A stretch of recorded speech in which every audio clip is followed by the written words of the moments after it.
Oi, gente, tudo bem com vocês? Vim aqui conversar aí, né?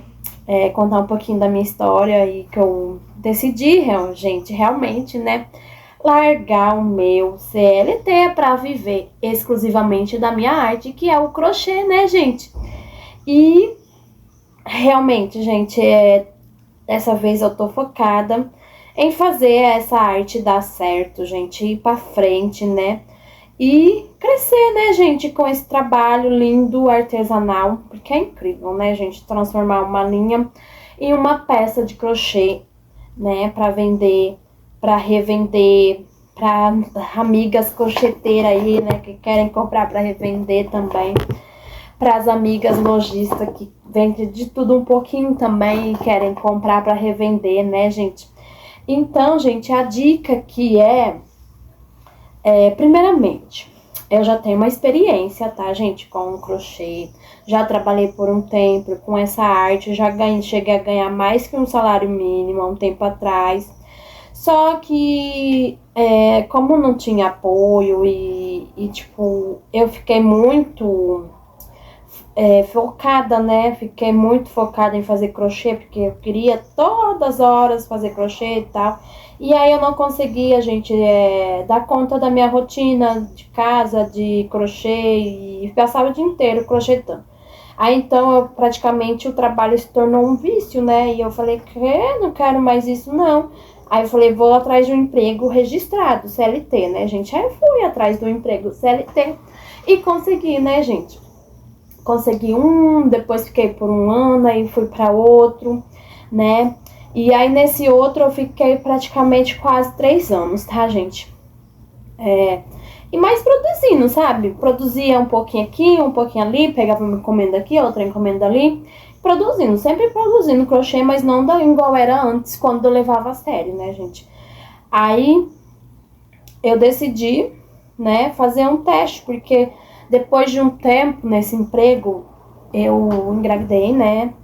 Foi-se um ano aí, depois de um ano nesse emprego eu engravidei. E quando eu engravidei, gente, eu percebi que já o tratamento ali naquela empresa já foi diferente, tá, gente? Acabei errando aqui, preciso desmanchar agora. Foi diferente depois que eu engravidei naquela empresa, porque as pessoas começaram a olhar a mim com um olhar assim, tipo, ih, agora já era, né? Porque eu precisei sair, né? Tenho os pré-natal, e aí eu precisava sair mais para fazer os pré-natal. Então já não estava mais ali naquela empresa como eu era um ano atrás, né? E aí foi indo, né, gente? Passou-se, né, a gestação. Depois veio a licença maternidade. E aí eu fiquei 6 meses, né, de boa aqui, recebendo e tal, mesmo assim, crochetando, tá, gente? Sempre crochetando, né, com o tempo que eu tinha, porque aí ficou mais corrida a minha rotina, né, porque antes eu era mãe de uma e tornei mãe de dois, né? E aí as rotinas mais puxadas ficou, e mesmo assim, essa paixão por fazer crochê continuou, né, gente? Eu fazendo a minha arte. Sempre a gente não chegava nem a divulgar, né? Sempre tinha gente para comprar. Inclusive veio pessoas querendo comprar de mim para revender. E aí eu pensei, nossa, isso aqui tá dando bom, hein? Peraí, vou fazer um teste aqui, né? Eu fiz um teste, gente, por 3 meses. Eu falei, eu vou produzir em silêncio 3 meses e vou divulgando assim, postando uma foto aqui, uma foto lá, no WhatsApp para ver se vai surgir venda. E, gente, realmente surgiu venda. E eu sou uma pessoa tímida, tá, gente? Eu não sou aquela pessoa de ficar divulgando compra, compra, compra. Então, as pessoas na empresa onde eu trabalhava, não sabia. Aí, quando soube que eu tava produzindo crochê que eu vendia, nossa, gente, o que eu tinha ali foi assim, né? E ainda me perguntaram assim, você tem pra revenda? Né? Que eu tô precisando vender.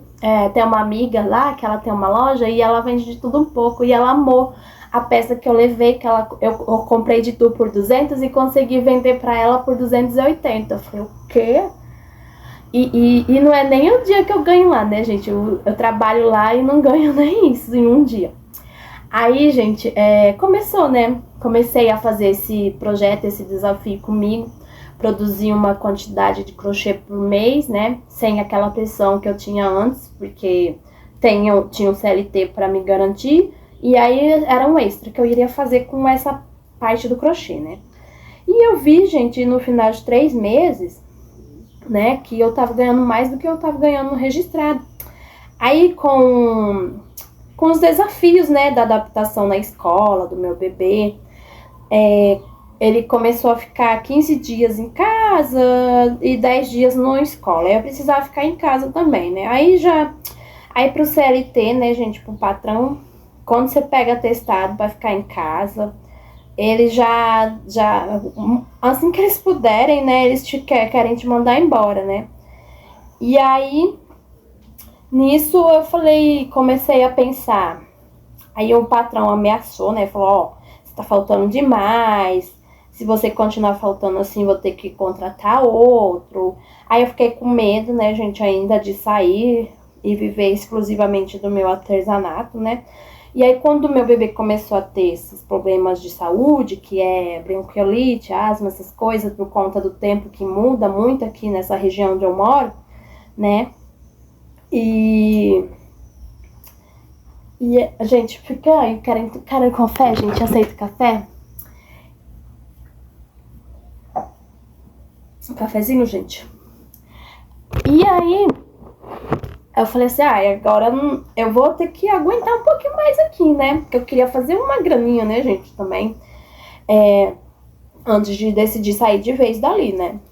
E aí a gente começou a pagar uma babá por fora, né? Porque como a creche não aceita criança com febre, mas a babá sim, né? Porque a gente deixa bem prescrito ali assim, ó, dê 10 gotinhas, dê 11 gotinhas pra ele assim que ele tiver com febre. Aí ela auxilia, né? Ela ajuda nessa parte, então dá pra ir trabalhar. Só que a gente começou a pagar, gente, a babá, na época, era R$40. Aí depois, passou-se 3 meses, gente, que a gente precisou outra vez da babá, ela já passou a cobrar R$60, né?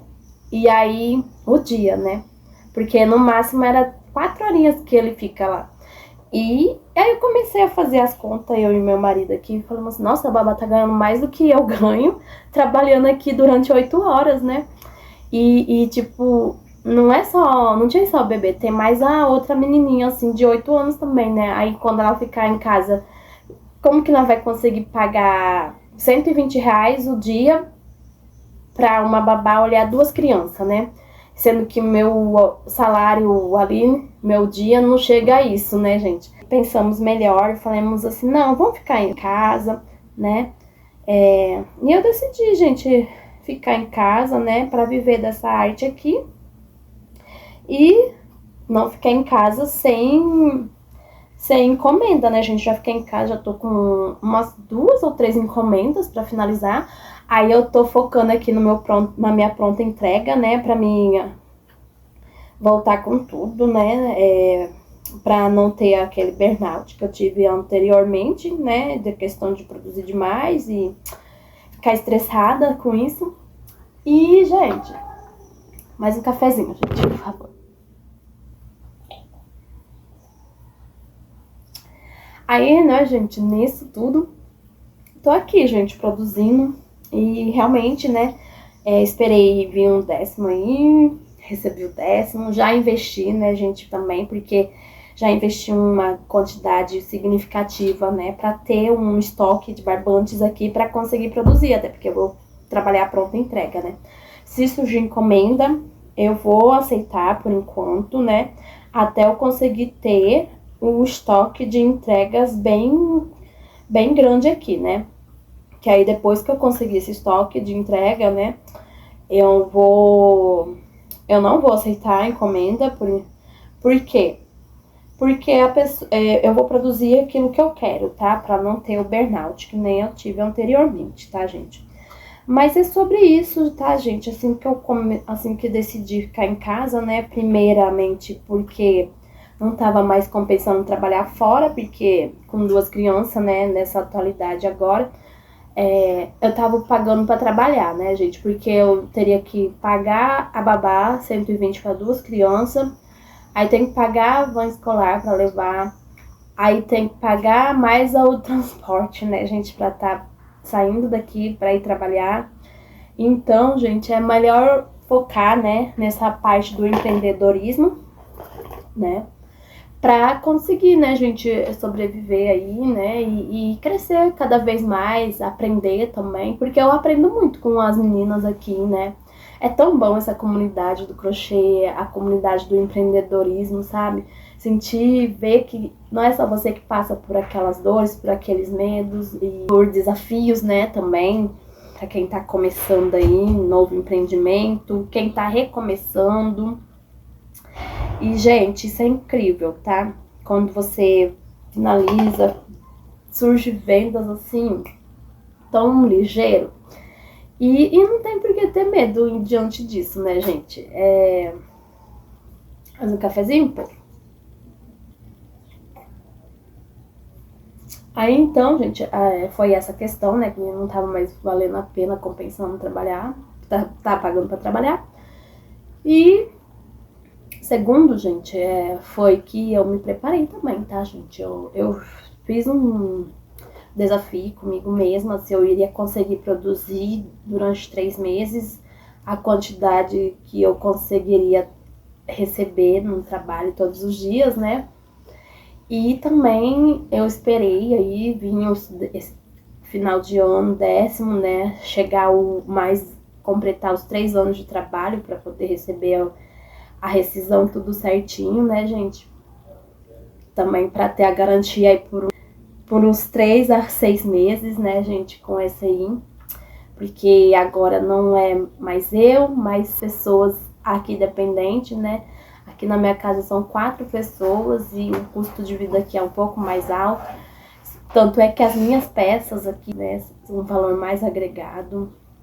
E realmente tem cliente, né, gente?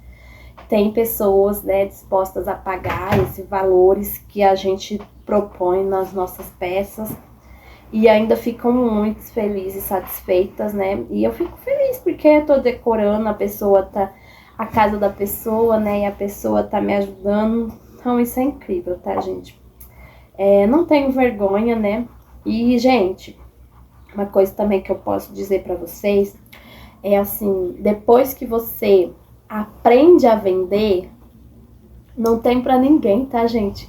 Aprenda a vender, né? Estude bastante, que não é só fazer o produto, é vender.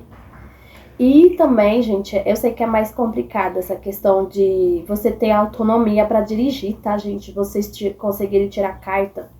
Nossa, gente, isso é incrível, porque vocês não ficam dependentes de Uber, de transporte. Vocês não fiquem dependentes, assim, muitas vezes você quer vender um item, quer ir fazer uma entrega, que às vezes a cliente não consegue vir buscar na sua casa. Você pode pegar, se você tiver condição, né, tiver uma carta, pode pegar sua moto, pode pegar seu carro, até bicicleta, tá, gente? Se for pertinho. E, né, lá tiver uma feira aqui, uma feira ali, vocês pegam e vai. Não fica muito dependente do seu esposo, tá, gente? Essa foi a questão também de eu ter que trabalhar, né, para conseguir, né, adquirir essa meio de locomoção para poder trabalhar, né, com mais tranquilidade. Que enquanto eu tô numa feira, o meu marido tá fazendo uma entrega, porque aqui meu marido é motoboy, né? E aí eu não atrapalho o serviço dele. Enquanto eu tô fazendo uma entrega, o meu marido tá lá trabalhando na marmitaria, né? Que ele também faz marmitaria aqui. E aí, assim, os dois trabalhando juntos, né? Aí junta no fim do mês, então fica mais fácil, mais leve para todos, né? E trabalhar agora, gente, a única coisa que eu percebi também é que em casa a gente tá trabalhando muito mais do que lá fora. Mas em casa a gente tá com os nossos filhos, né? Tô com minhas crianças. Em casa eu posso organizar melhor o meu lar, porque como eu trabalhava lá fora, eu organizava o meu lar. Então aqui eu também organizo, mas assim, eu tenho um horário específico, né? Tipo, se eu trabalhava das 7 às 4, Então aqui também eu vou trabalhar das 7 às 4. E aí nesse outro período fica para arrumar a casa, né, gente? E é isso, gente. É organização, disciplina, foco, determinação. E vamos pra cima, né, gente? Vamos que vamos, porque o sol brilha pra todos. Tchau!